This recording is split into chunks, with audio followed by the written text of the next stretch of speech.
ഗജമുഖനേ ഗിരിജാസുതനേ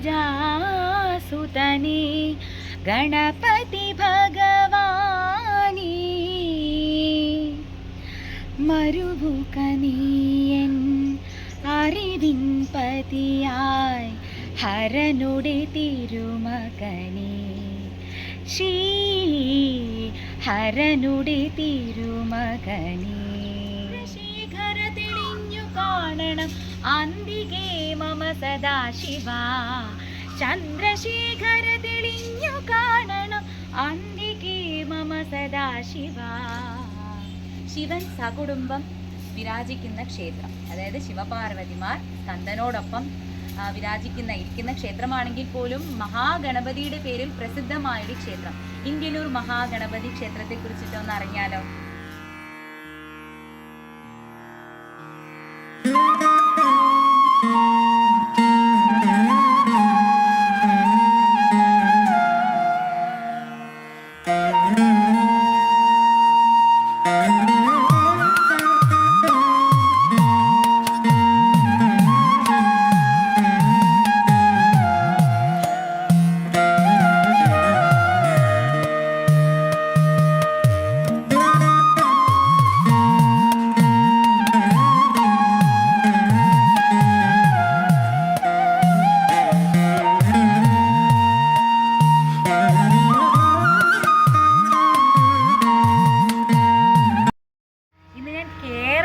ഇന്ത്യയിലാണ് നിൽക്കുന്നത്. അതായത് മലപ്പുറം ജില്ലയിലെ വളരെ പ്രശസ്തമായിട്ടുള്ള ഇന്ത്യനൂർ മഹാഗണപതി ക്ഷേത്രത്തിലാണ് ഞാൻ. വളരെ പ്രശസ്തമായിട്ടുള്ള ക്ഷേത്രമാണ്. 1800-ലധികം പഴക്കമുള്ള ക്ഷേത്രമാണ്.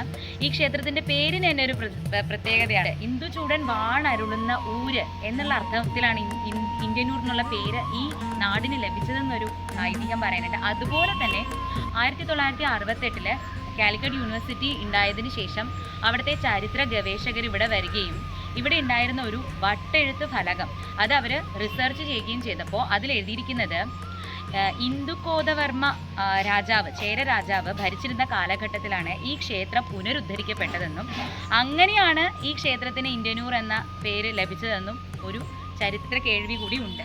ഇന്ദുകോദവർമ്മൻ്റെ ആ ശിലാലിഖിതങ്ങൾ ഇവിടെ നിന്നാണത്രേ ലഭിച്ചത്. ഇവിടെ ഇപ്പോൾ അതിൻ്റെ ഒരു സ്മാരകമാണ് നിലനിൽക്കുന്നത്. എന്തായാലും ഇന്ത്യനൂരിലുള്ള ഈ മഹാഗണപതി ക്ഷേത്രം വളരെ പ്രശസ്തമാണ്. വിദ്യാഗോപാല മന്ത്ര പുഷ്പാഞ്ജലിയാണ് ഇവിടുത്തെ പ്രധാനപ്പെട്ട വഴിപാട്. അതായത് വിദ്യാ തടസ്സങ്ങൾ നീക്കാനായിട്ട് കുട്ടികൾ പഠിക്കാനൊക്കെ മടി കാണിക്കുക, അങ്ങനെയൊക്കെ വരുന്ന സമയത്ത് കുട്ടികൾക്ക് വേണ്ടി ഇവിടെ നടത്തുന്ന പ്രധാനപ്പെട്ട വഴിപാടാണ് വിദ്യാഗോപാല മന്ത്ര പുഷ്പാഞ്ജലി എന്ന് പറയുന്നത്.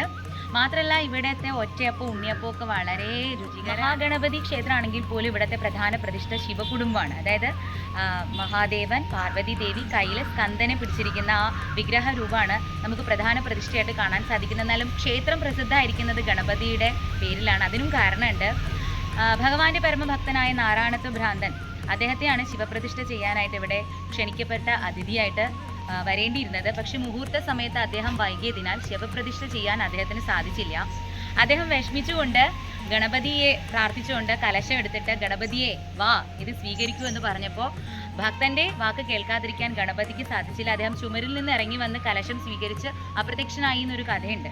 അപ്പോൾ അദ്ദേഹത്തിൻ്റെ ആ ഒരു ഓർമ്മയ്ക്ക് വേണ്ടിയിട്ട് ചിത്രഗണപതി എന്ന പേരിൽ ഗണപതി പ്രതിഷ്ഠയുടെ തൊട്ടു പുറകിൽ ആ ഭഗവാൻ അപ്രത്യക്ഷമായ ഭാഗം ഇപ്പോഴും പൂജിക്കുന്നു. നാരായണത്വഭ്രാന്തൻ എന്ന പരമഭക്തന്റെ അപേക്ഷ മാനിച്ച് മഹാഗണപതി നേരിട്ട് പ്രത്യക്ഷപ്പെട്ടതുകൊണ്ട് തന്നെ ഈ ക്ഷേത്രത്തിന് ശിവക്ഷേത്രത്തിനേക്കാൾ ഉപരി മഹാഗണപതിക്കാണ് ഇവിടെ പ്രാധാന്യം. മാത്രമല്ല മഹാവിഷ്ണുവിൻ്റെ ഒരു നട കൂടിയുണ്ട് ഇവിടെ. മഹാവിഷ്ണുവിൻ്റെ നടയിലൂടെയാണ് നമ്മൾ പ്രവേശിക്കേണ്ടത്.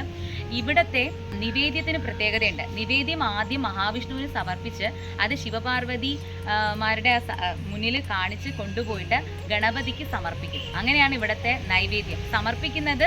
അതായത് ആദ്യം സമർപ്പിക്കുന്നത് മഹാവിഷ്ണുവിനാണെങ്കിലും അത് ഭക്ഷിക്കുന്നത് ഗണപതിയാണ് എന്നുള്ളതാണ് ഇവിടുത്തെ മറ്റൊരു പ്രത്യേകത. ശിവകുടുംബം, അതായത് ശിവപാർവതിമാരുടെ വിഗ്രഹരൂപവും ഉണ്ട്. മാത്രമല്ല ശിവന്റെ ലിംഗ ആരാധനയും ഇവിടെ ഉണ്ട്.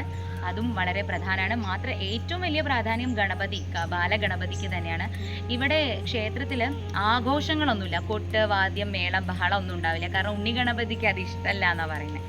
അതുകൊണ്ട് തന്നെ ഇവിടെ അങ്ങനത്തെ ഒരു ബഹളവും കോലാഹലങ്ങളൊന്നുമില്ല. വളരെ ശാന്തമായിട്ടുള്ള ഗണപതി, ബാലഗണപതി, ഉണ്ണിഗണപതിയും ശാന്തമായിട്ടുള്ള ഒരു സ്ഥലവുമാണ് ഈ ഇന്ദ്യന്നൂർ മഹാഗണപതി. എല്ലാ മലയാള മാസം 1-ാം തീയതി ഇവിടെ നടത്തുന്ന പ്രധാനപ്പെട്ട ഒരു കാര്യസാധ്യ വഴിപാടാണ് മുക്കുറ്റി പുഷ്പാഞ്ജലി.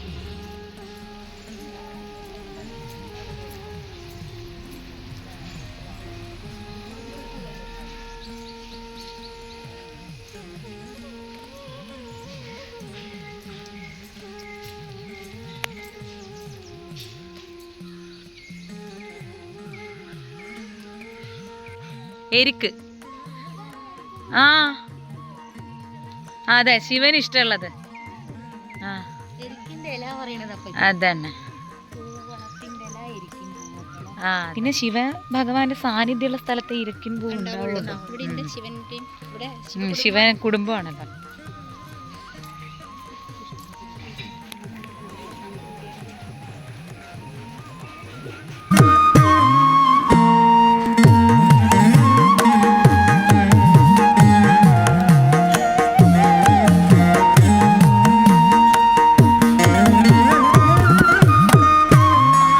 ക്ഷേത്രത്തിലെ ബലിക്കലിന് പുറകിലായിട്ട് നന്ദികേശ്വരൻ നിങ്ങൾ കാണുന്നില്ലേ?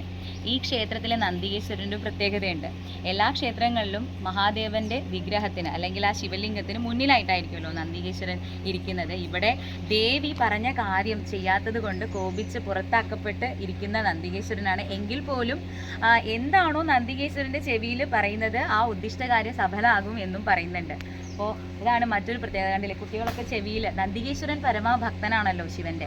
അപ്പോൾ ഭക്തനിലൂടെ പെട്ടെന്ന് ഭഗവാനിലേക്ക് എത്തിച്ചേരും എന്നുള്ള തത്വമാണ്. നന്ദികേശ്വരന്റെ ചെവിയിൽ എന്ത് പറഞ്ഞാലും അത് കമ്മ്യൂണിക്കേറ്റ് ചെയ്യേണ്ട, ഭഗവാനോട് പറയേണ്ട, അത് നന്ദികേശ്വരൻ തന്നെ, നന്ദികേശ്വരനിലാ തന്നെ അദ്ദേഹത്തിന്റെ ഹൃദയത്തിലൂടെ തന്നെ മഹാദേവൻ അറിയും.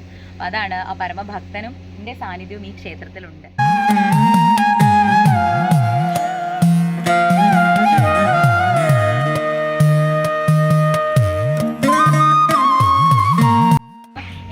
ഗോപിഗോപന്മാർ ഒരു പ്രാവശ്യമെങ്കിലും ഈ ക്ഷേത്രത്തിലൊന്ന് വരണം, ഗണപതിയെ തൊഴുത് അനുഗ്രഹം മേടിക്കണം.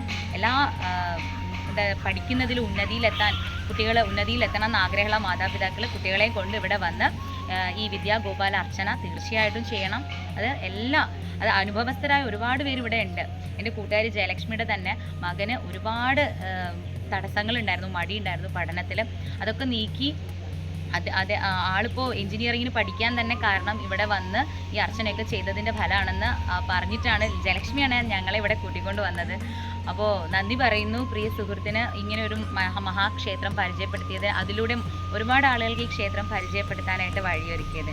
എന്തായാലും എല്ലാവർക്കും മഹാഗണപതിയുടെ അനുഗ്രഹം ഉണ്ടാവട്ടെ. ഓം ഗം ഗണപതേ നമഃ. ജയ ശ്രീ രാധേ രാധേ.